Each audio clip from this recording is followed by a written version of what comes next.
తిరుపతిలో గోశాలపై రాజకీయ రగడ కొనసాగుతోంది. పద్మావతిపురంలో భూమన కరుణాకర్ రెడ్డి నివాసం వద్ద ఉద్రిక్తత నెలకొంది.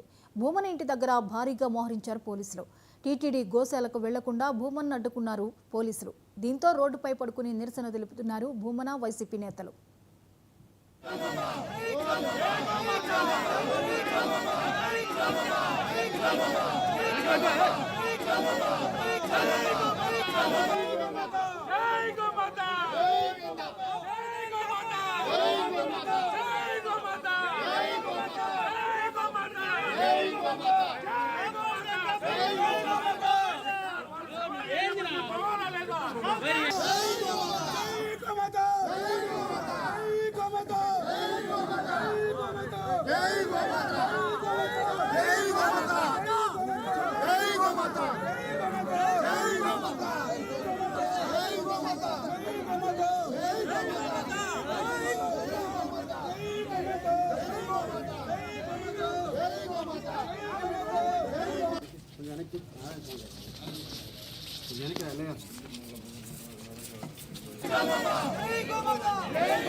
తిరుపతిలో గోశాలపై రాజకీయ రగడ కొనసాగుతోంది. ఇక ఈ అంశంపై మరిన్ని అప్డేట్స్ ని మా ప్రతినిధి మునిరాజ్ అందిస్తారు. మునిరాజ్, గోశాల విషయంలో రాజకీయ రగడ కొనసాగుతున్నటువంటి పరిస్థితి, అక్కడ నిరసనలు తెలుపుతున్నారు, వివరాలేంటి? జ్యోతి, ఈరోజు గోశాలకు వస్తాననేసి అని చెప్పి సందర్శించి వాస్తవాలు మాట్లాడతానంటూ కూడా తెలుగుదేశం అధ్యక్షుడు పల్లా శ్రీనివాస్ విసిరిన సవాల్కి ప్రతి సవాల్గా మాజీ ఎమ్మెల్యే మాజీ టీటీడీ చైర్మన్ అయినటువంటి కరుణాకర్ రెడ్డి సవాల్ విసిరారు. దీంతో పోలీసులు ఎటువంటి పరిస్థితుల్లో కూడా మందితో, అంటే ఆ కార్యకర్తల్ని భారీగా తరలించి సందర్శిస్తానంటే కుదరదని క్లియర్ గా చెప్పారు. దీంతో ఆయన తన ఇంటి వద్దే మాజీ ఉప ముఖ్యమంత్రి నారాయణ స్వామి, అలాగే తిరుపతి ప్రస్తుత ఎంపీ గురుమూర్తి తోటి కలిసి తాను తన కార్యకర్తలు నాయకులతో కలిసి గోశాలకు బయలుదేరే ప్రయత్నం చేశారు. అయితే పోలీసులు ఎటువంటి పరిస్థితుల్లో కూడా అనుమతి లేదంటూ ఆయనకి క్లియర్ చేశారు. అయితే ఆయన డ్రామా కొనసాగిస్తూ ఆ రోడ్డుపై బైఠాయించి తాను తమనందరినీ వదిలితేనే గోశాలను సందర్శించి నిజానిజాలి అంటూ కూడా ప్రజలకు చెప్తామనేసి అని చెప్పి ఆయన చేస్తున్నటువంటి వాదన. మరోవైపు ఎన్డీఏ కూటమికి సంబంధించి తెలుగుదేశం పార్టీ ఎమ్మెల్యేలతో పాటు జనసేన తిరుపతి ఎమ్మెల్యే ఆర్ఎన్ శ్రీనివాసులు ఇప్పుడు ప్రస్తుతం గోశాలలో విజిట్ చేశారు. అక్కడ గోశాలలో ఆవులకు అందుతుంటున్నటువంటి వసతులు, అలాగే ఏమి జరిగిందనే దానిపైన పూర్తి స్థాయిలో ఎమ్మెల్యేలంతా, కూటమి ఎమ్మెల్యేలంతా పరిశీలిస్తున్నారు. ఈ నేపథ్యంలో గోశాల వద్ద, అలాగే మాజీ ఎమ్మెల్యే ఇంటి వద్ద పోలీసులు భారీ బందోబస్తు ఏర్పాటు చేశారు.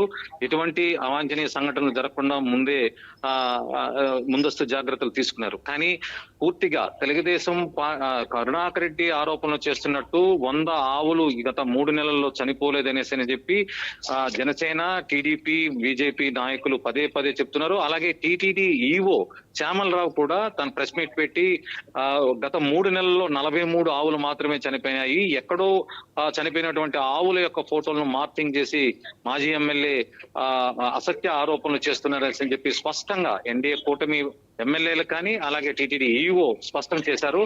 అయితే గత ప్రభుత్వంలో, అంటే వైఎస్ఆర్ కాంగ్రెస్ పార్టీ ప్రభుత్వంలోని 5 ఏళ్లు కూడా గోశాలలో భారీ సంఖ్యలో ఆవులు చనిపోవడంతో పాటు దానాను, అంటే పనికిరాని పశువులు తినలేనిటువంటి దానాను పెట్టి ఆవుల సంఖ్యను కూడా భారీగా చూపించి దానా కుంభకోణానికి పాల్పడ్డారు. అలాగే మందులు, పశువులకు అందించాల్సినటువంటి వైద్యానికి సంబంధించినటువంటి మందులు, ఇతరవన్నీ కూడా అనవసరమైనవన్నీ కూడా కొని భారీ ఎత్తున కరప్షన్ కు పాల్పడ్డారనేసి అని చెప్పి చెప్పి నేరుగా ఈవో ప్రకటన చేసినప్పటికీ కూడా దానిపైన మాజీ ఎమ్మెల్యే, మాజీ టీటీడీ చైర్మన్ గా వ్యవహరించినటువంటి కరుణాకర్ రెడ్డి టీటీడీ చేసినటువంటి ఆరోపణల పైన ఎటువంటి కామెంట్ చేయకుండా కేవలం మేము ఆవులు 100 చనిపోయినాయంటే మీరు 43 చనిపోయాయి, 40 చనిపోయాయి అంటూ ఆయన తన వాదనను బలపరిచే విధంగా ప్రయత్నం చేశారే తప్ప టీటీడీ లేవనెత్తినటువంటి అంశాలకు సంబంధించి లేదా తన ప్రభుత్వ హయాంలో లేదా తను చైర్మన్ గా ఉన్న కాలంలో గోశాలలో జరిగినటువంటి అక్రమాలకు సంబంధించి నోరు మెదపకపోగా ఈ రోజు తను చేసిన వాదన కరెక్ట్ అంటూ బల ప్రదర్శనకు దిగే ప్రయత్నం చేయడంతో పోలీసులు ఆయన్ని తన ఈ నివాసం నుంచి బయటకు వచ్చేదానికి అనుమతించడం లేదు. జ్యోతి, అంటే గతంలో జరిగినవి డైవర్ట్ చేసే ఆలోచనలో భాగంగానే దీన్ని తెర మీదకి తీసుకొచ్చారనుకోవాలా? ఖచ్చితంగా ఈ వాదనని మనం అంగీకరించాల్సిన పరిస్థితి ఎదురవుతుంది. ఎందుకంటే ఎన్డీఏ కూటమి ప్రభుత్వం వచ్చాక తొలి పర్యటనలోనే ముఖ్యమంత్రి చంద్రబాబు నాయుడు స్పష్టంగా తిరుమల నుంచి ప్రక్షాళనను మొదలు పెడుతున్నాం, గత ప్రభుత్వంలో చేసుకున్నటువంటి అవకతవకలకు సంబంధించి పూర్తి స్థాయిలో ప్రక్షాళన తిరుమల నుంచే శ్రీకారం చుడుతున్నామని చెప్పి మొదలు పెట్టారు. అలాగే గత ప్రభుత్వంలో చోటు చేసుకున్నటువంటి లడ్డూ ప్రసాదాల కల్తీకి నెయ్యికి సంబంధించిన కేసును సిట్ ఏర్పాటు చేశారు. అయితే సుప్రీంకోర్టుని వైఎస్ఆర్ కాంగ్రెస్ పార్టీ నేతలు ఆశ్రయించడంతో సుప్రీంకోర్టు సిబిఐ నేతృత్వంలో సిట్ నేసింది. ఈ దర్యాప్తు దాదాపు చివరి దశకు చేరుకునింది. ఈ నేపథ్యంలో వైఎస్ఆర్ సిపికి చెందినటువంటి మాజీ ఎమ్మెల్యే, ప్రస్తుత ఉమ్మడి చిత్తూరు జిల్లా అధ్యక్షుడైనటువంటి కరుణాకర్ రెడ్డి ఈ గోశాలకు సంబంధించి అంశాన్ని లేవనెత్తి తమ వైపు వస్తున్న నిందారోపణలను డైవర్ట్ చేసే విధంగా పాల్పడుతున్నారని ఎన్డీఏ కూటమి ఆరోపిస్తుంది. దీనికి అనుగుణంగానే తాము లేవనెత్తిన, అలాగే టీటీడీకి సంబంధించినటువంటి ఉన్నతాధికారులు లేవనెత్తిన అంశాలకు సంబంధించి నిజానిజాలు మాట్లాడకుండా డైవర్షన్ పాలిటిక్స్ లో భాగంగానే కరుణాకర్ రెడ్డి ఇదంతా చేస్తున్నాడు. ఎందుకంటే సిట్ విచారణ లడ్డూ ప్రసాదాల కల్తీకి సంబంధించిన కేసులో కానీ, అలాగే మున్సిపల్ కార్పొరేషన్ లో జరిగినటువంటి టీడీఆర్ బాండ్ల కుంభకోణంలో కానీ, ఈ ఇతర అంశాలకు సంబంధించి టీటీడీలో జరిగిన అన్ని అవకతవకల్లో కూడా కరుణాకర్ రెడ్డి ఆయన కొడుకు పాత్ర ఉంటుంది కాబట్టి తనను డైవర్ట్ చేసే విధంగా తమ మీద నిందలను తప్పించుకునే విధంగా ఆయన వ్యవహరిస్తున్నాడని ఎన్డీఏ కూటమి ఆరోపిస్తుంది. Thank you Munraj.